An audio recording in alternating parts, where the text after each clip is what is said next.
Yeah, I can tell you a little bit about Gateway. So there are a lot of different ways to get to the moon, right? So Apollo went directly to the moon.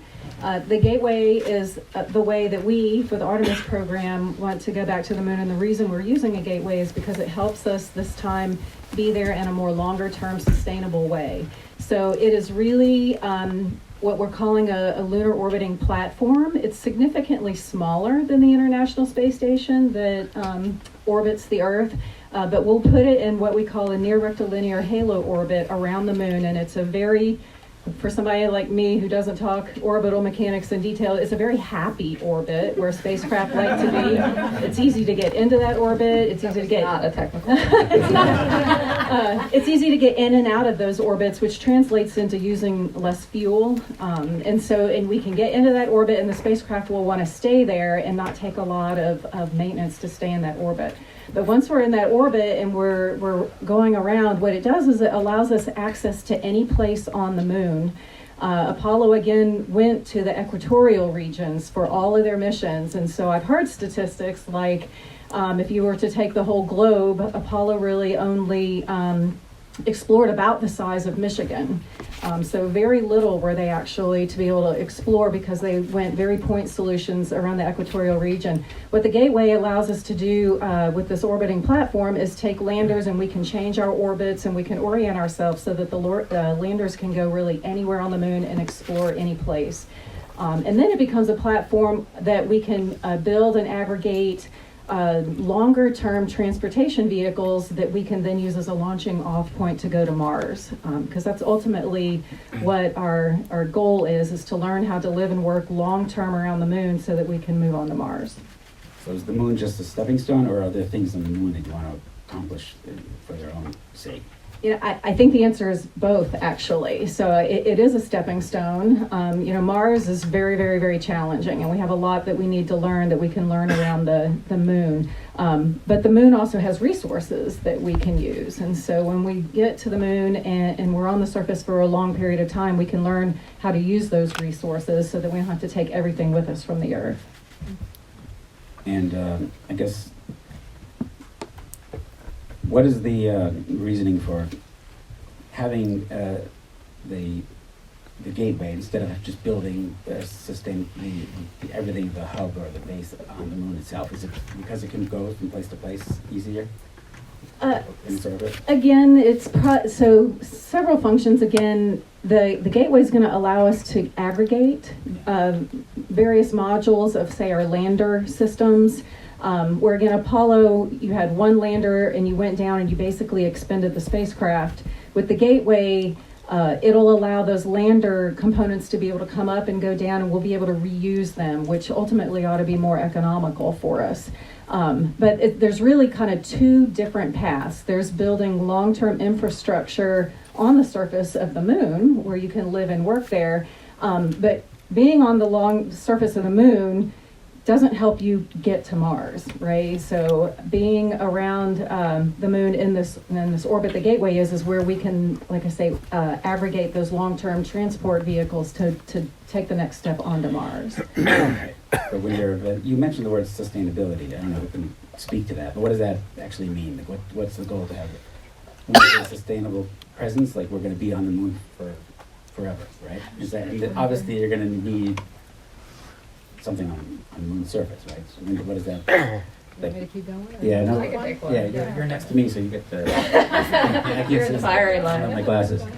So to be sustainable, ultimately, especially if you want to build a base, you need to be able to get not just to the moon, you need to get there often and to the same place. And on Apollo, you had one day a month you could launch. And on any given day, you had to go to a different place on the moon because their performance was so limited. It was really optimized just to get to the moon and whatever the easiest place was.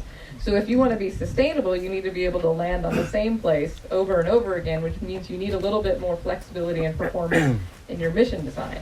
So if you wanted to build a base, you need to land habitats. You're going to need to land a big power systems. You need to land a bunch of stuff rovers so you can go exploring. So sustainability is about being able to repeat your mission and to do so in an effective way that you can do often enough that you can get back to it. So orbital mechanics is hard. even if it's not fun. I can tap into that too from the human perspective. Sure. So we have maintained human presence in space for over a continuous presence of humans in space on the International Space Station for over 18 years now. So to us, yeah. We're proud for that. It's pretty amazing. And to think that we've never had any major issue that has caused, any rescues or escapes or fast returns or something to have to come back. It's incredible. So we would like to have a sustainable method of having humans in cislunar space and constantly learning and living in that lunar space, just like we're doing with the Earth today. So we do have one human who has left. Have you left Earth? I am one of many that So I have. guess if you're an astronaut, does that mean you have left Earth? Or if you just trained, committed, and I didn't just leave Earth, but I left. I left the atmosphere and went and lived in space for a period of on time the ISS? on the ISS. So I was on the space shuttle Endeavour on a mission in 2007 for about 12, 13 days, docking to the International Space Station, and then I was also living on board the International Space Station in 2010, and was there for about 176 days. And so, Roughly. give or take.